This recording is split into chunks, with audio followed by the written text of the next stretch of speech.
Ruth Ratliff again. Here's a question for you.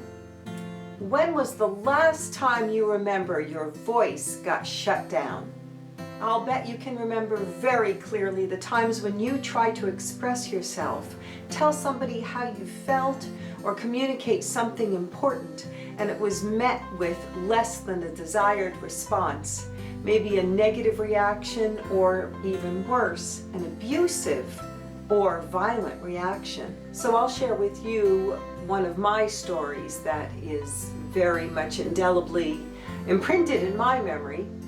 I was probably about 10 or 11 years old, and my brother Bill and I were walking home from school, and the neighborhood bully decided that he was going to target my brother. So he comes over and starts picking a fight, and I think he was about this big and my brother was like really shorter than him, little guy. And he starts beating on him. And so I yelled something like, "Damn you," or "Son of a bitch," and I jumped on his back and got him off of my brother. And the kid turns to me and says, "I'm gonna tell your mother that you said a bad word." Even though it was totally justified. Struck fear into my heart. Oh my God, he's gonna tell my mother. So then I had the brilliant idea, well, I'm just gonna go and tell her myself first and beat you to the punch. So in I run, we were pretty close to my house, in I run into the house. My mother was downstairs in the basement doing laundry. I remember I ran down the stairs. I said, Mom, I have to tell you something. I was probably really out of breath from that whole thing. I have to tell you something. I said a bad word. I said son of a something, a son of a bitch. She didn't even miss a beat and she whacked me right across my face.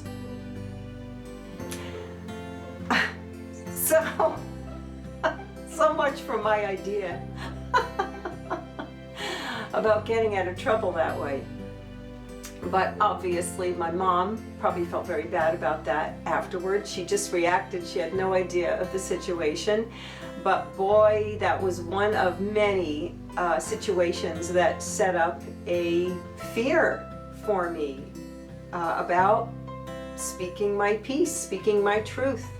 So like it happened with me, especially when you have a reaction like that over and over and over again, it sets up a fear response and the anticipation that you're going to get a negative reaction when you speak your mind.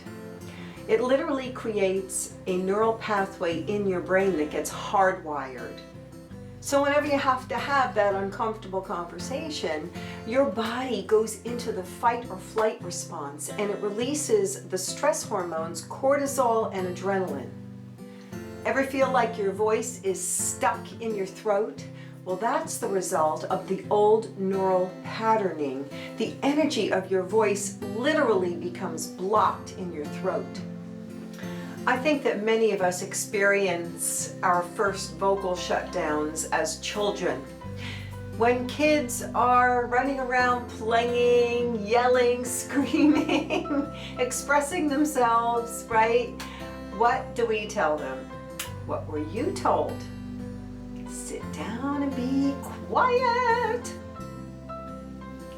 Be quiet, quiet, quiet. It's really interesting to observe the resistance in some of my clients when I'm working with them, and I ask them to say something loud in a big, exaggerated way like, "Hey," or "Wow," with a hand gesture or something like that. And what I get is, "Hey, wow."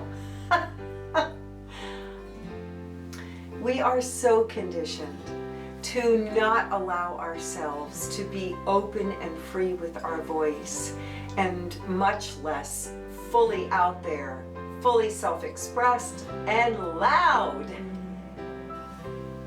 I wish I could say to you, hey, just do this one quick tip and the discomfort in speaking your mind will instantaneously go away. But we know it doesn't work like that. What works is continually putting yourself out there to go through the fear, go through the discomfort, Say what's on your mind. Speak your heart. Speak your feelings. Go have that difficult, confrontational conversation. And don't worry, because if you keep avoiding the situation, the universe will do its best to keep putting these opportunities in front of you. At least that's what I've noticed in my life. And your body's going to give you signs as well. Little health issues that may crop up from time to time.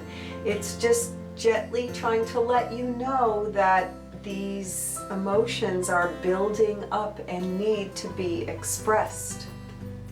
When you disown or disconnect from your voice, your right of expression, and it is a right, you create a block in your flow of energy.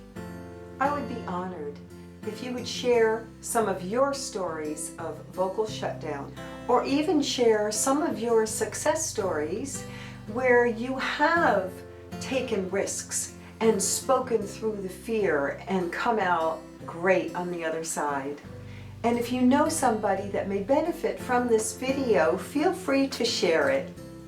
And if you want to head over to my website, ruthratliff.com, you can see my latest offerings and events. Till next time.